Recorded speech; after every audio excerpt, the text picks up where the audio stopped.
Scorn. Scorn is a weird game, but as I sit here on my computer trying to make sense of everything that had been happening in the game, I realized that I don't know what to make of it.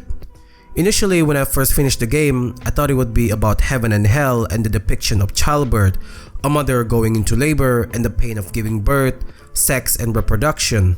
But after playing it for the third time, the depiction of childbirth still stands, but about it being heaven and hell, I'm having second guesses. You see, I've seen videos explaining the game talking about it being purgatory, or it's where the dead souls work their asses off just to pay for their sins, and initially I was thinking the same as well, given that we are in a weird hellish looking place with monsters that looks terrifying and disturbing looking.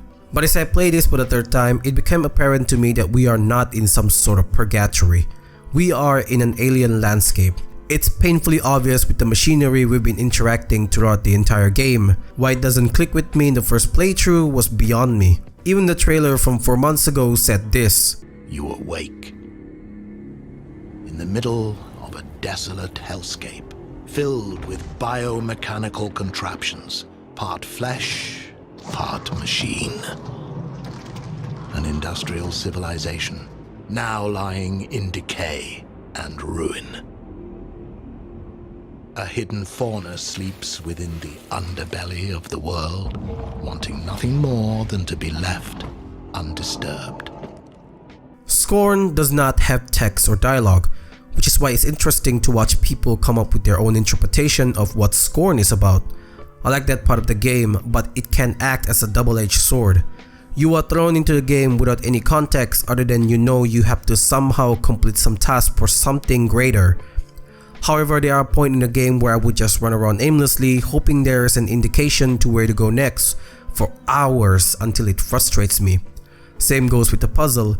It could get frustrating to do them since you get no indication of what you need to do. Like this one puzzle where you need to light up all the lights, and it took me close to an hour to figure out that you need to match all the arrows to the indicated lights and make sure everything connects and light up. It's a simple task on paper, but executing them took a lot of effort. Scorn leaves more questions than answers. While that's true, there are also some important stuff in the game that gets answered rather quickly. Take for example the first humanoid person we control.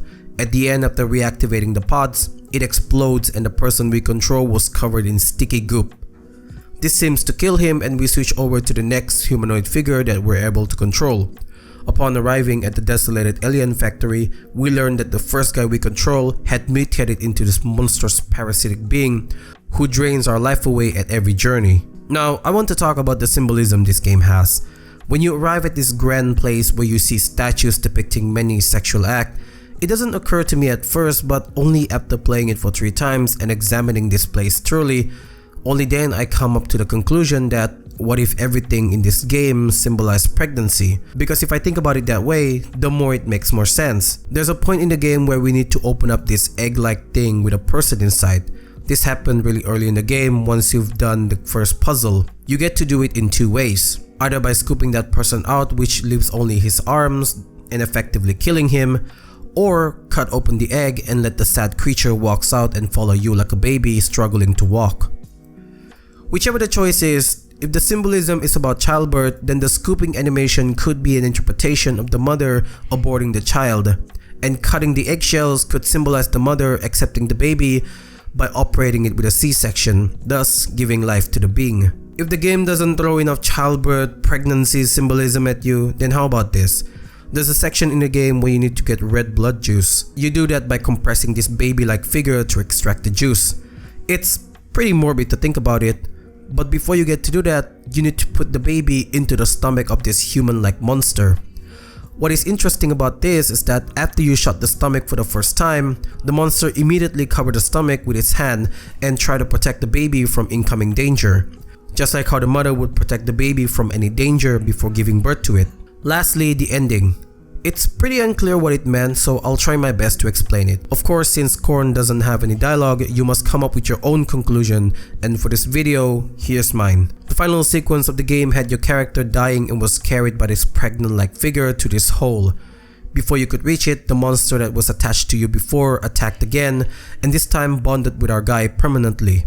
He tried to reach for the pregnant figure for help, but failed as they too didn't move. The game then ends with both you and the monster merged together. Now there's a lot to take in here, but from what I can get from all of it, this symbolized childbirth and its complication. The pregnant figure could be a symbolism of a mother trying her hardest to give birth to her baby, but slowly loses her life away in the process. We notice that when the pregnant figure moves slowly as they appear closer to the opening hole. As the mother dies during childbirth, so to the child. In this case, us, the player who was carried. It was a race against time, but ultimately at the end, everybody died. And that's how I see the ending of Scorn. It's an endless cycle of life and death, and even though we are stuck in an alien world, but the symbolism of pregnancy and giving life and birth and everything like that are present in the end game. That's how I see the ending of Scorn. Whatever it is at the end of the tunnel, it has to be something that allows us to be reborn again. That's how I see it. The game doesn't have any dialogue, like I said, and you have to come up with your own conclusion. For me, that's my own conclusion that I come up with. I don't know if it's wacky or anything, but if you got any other suggestion that you can think of, do let me know them down in the comments below. Anyway, that is it for me. I hope you guys enjoy and have a fun day. I will see you guys next time. I'm gonna lay down because I'm still sick. See ya.